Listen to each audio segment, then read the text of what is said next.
Afrique, aucun secours aux Burkinabés et Maliens, dans cette turbulence par leurs voisins. Pour plus d'informations sur ce sujet, retrouvez-nous après le générique. Mais avant de commencer, n'oubliez pas de vous abonner et d'activer la cloche de notification pour ne pas manquer nos prochaines vidéos. Bon visionnage.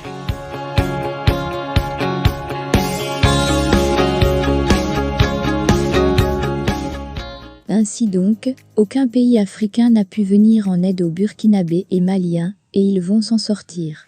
Les Occidentaux ont imposé leurs terroristes dans les pays africains francophones, déshumanisant toutes les populations riveraines à cette sphère brutalement invivable.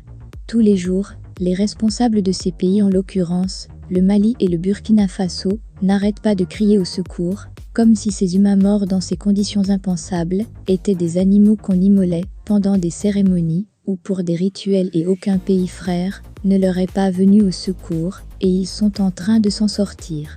Quel est le sens de la solidarité et de l'entraide si on n'est pas capable de prendre ses responsabilités quand un frère est en train de voir massacrer par des barbares à la solde des grandes puissances ses parents?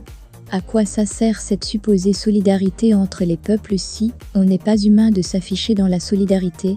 Ils ne sont pas loin d'en finir avec ces terroristes, et ils vont bientôt brandir leur victoire en gardant leurs secrets, et comme ça n'arrive pas seulement qu'aux autres, quand le tour des autres viendrait, eux seront à d'autres sources de recherche pour leur survie.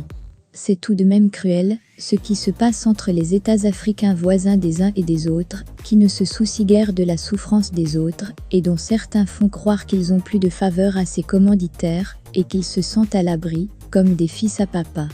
Est-ce que blanc dure dans amitié? Autant il prend ses ressources chez vous, il donne de vous porter dans ses priorités, mais une fois qu'il n'a plus besoin de toi, il te largue comme un missile sur la mer.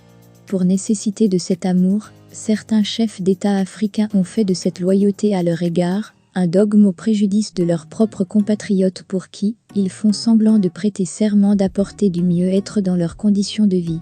Les Burkinabés souffrent, et aucun président africain ne prend position.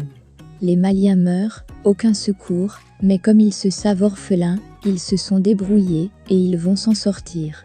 C'est l'occasion de toujours nous poser la question, à quoi servent ces organisations, qui se disent fonctionner pour la protection de l'Afrique? Sedio et Lua, où êtes-vous?